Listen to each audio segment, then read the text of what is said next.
Tak banyak daerah di Indonesia yang memiliki tempat wisata sekaligus sejarah dalam satu kawasan. Salah satunya terdapat di Desa Bleberan, Kecamatan Pelayan, Kabupaten Gunung Kidul. Siapa sangka, kabupaten yang terkenal karena sebagian besar wilayahnya selalu dilanda kekeringan ini menyimpan kekayaan alam yang sangat indah. Dengan ditemani Cindy, saya menaiki rakit yang dibuat secara sederhana oleh masyarakat. Menyusuri sungai dengan arus yang tenang selama 15 menit untuk mencapai air terjun Sri Getuk. Air terjun ini mengalir dari ketinggian 25 meter yang bersumber dari 3 mata air di atas bukit yang tidak pernah kering sekalipun di musim kemarau. Di balik keindahan Desa Wisata Bleberan Kabupaten Gunung Kidul, terdapat berbagai macam kisah sejarah di dalamnya. Salah satunya adalah dari Gua Rancang Kencono, yang merupakan gua dengan syarat cerita dari mulai zaman prasejarah hingga masa-masa perjuangan dari Laskar Mataram. Bagaimana kisah selengkapnya? Kami akan mencoba mengungkap sejarah yang berasal di tempat ini.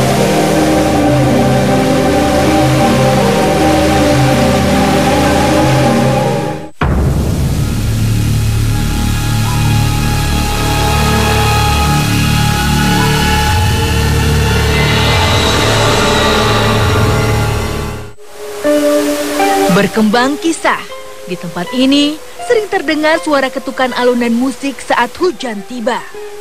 Ketuk, secara lafal mirip dengan getuk. Itulah yang menjadi awal mula air terjun ini dinamakan Sri Getuk.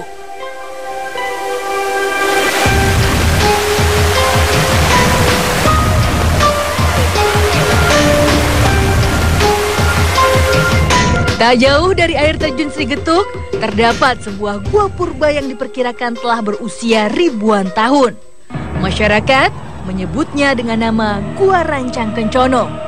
Rancang bermakna rencana dan Kencono berarti baik. Karena konon, gua ini dahulu pernah dijadikan sebagai tempat persembunyian Laskar Mataram pada tahun 1720 Masehi, sekaligus menyusun rencana untuk melakukan perlawanan terhadap Belanda. Menurut cerita tutur masyarakat, ada 3 sosok sentral yang menjadi pemimpin Laskar Mataram saat itu. Menurut cerita dari legendanya ada Kiai Sorengpati, Kiai Putu Timbowo, dan Kiai Kromo Wongso yang mengadakan penyusunan strategi di Gua Rancang Kencono ini. Makanya disebut dengan Gua Rancang Kencono ini memang untuk menyusun strategi perang melawan Belanda pada waktu itu oleh 3 Laskar Mataram itu. Sehingga dengan sejarah itu kita ingin mengembangkan dari tempat ini, karena ini adalah merupakan potensi di Desa Bleberan yang menurut kami pada waktu itu bisa dikembangkan menjadi wisata sejarah dan juga wisata alam yang kita punyai. Konon, gua ini juga pernah menjadi tempat para tokoh bangsa untuk mendekatkan diri kepada yang kuasa sebelum mendirikan negara Indonesia. Meski belum ada penelitian sejarah yang mendukungnya, namun prasasti burung Garuda dan nama-nama yang terukir di dinding gua membuktikan bahwa tempat ini telah menjadi saksi sejarah bagi perjalanan bangsa ini.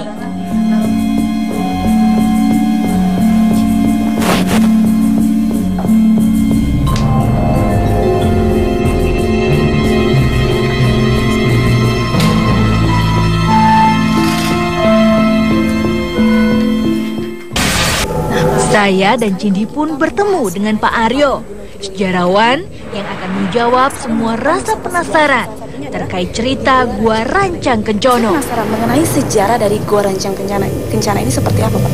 Gua ini mulai populer karena di sini dulu menjadi tempat pertemuan para kasatria Mataram zaman Kartosuro untuk merancang sebuah perlawanan terhadap VOC. Dan waktu itu yang bekerja sama dengan Amangkurat Jawi. Kalau menurut folklornya, 3 tokoh yang berada di sini yang merancang pertemuan untuk melawan VOC itu ada 3, Sorengpati, terus Putut Linggabawah, Terus yang ketiga Krama Wangsa, Romo Wongso kalau orang sini sebut ya. Itu folklore yang hidup di sini, itu nama samaran.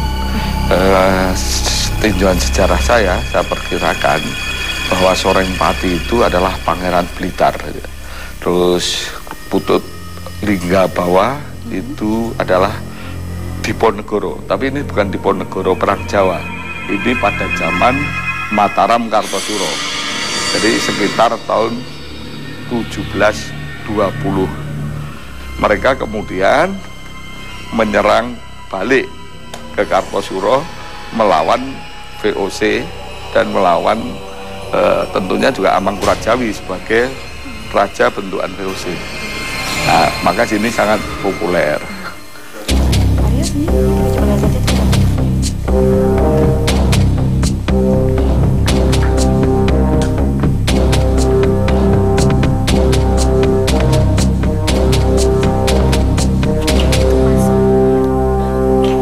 Nah, kalau dari pemilihan tempat di Gua Rancang Kencana ini, kan di Kabupaten Gunung Kidul ini banyak sekali ya Pak gua-gua dari Gunung Kars itu.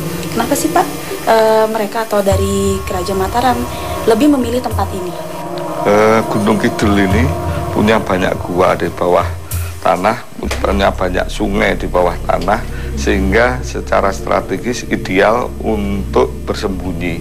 Sehingga sejak zaman Majapahit dulu itu tempat bersembunyi atau berlarinya itu kebanyakan ke sebagian besar ke arah Gunung Kidul, dan itu sampai zaman Mataram pola itu diikuti. Karena di sini di bawah itu kadang ada air sungainya, jadi tidak perlu keluar. Baik Pak Arya, terima kasih atas penjelasannya. Ya, sama-sama, mudah-mudahan berguna. Sungguh sebuah cerita sejarah yang luar biasa. Dapatkah kami memperoleh informasi lebih dalam tentang gua ini?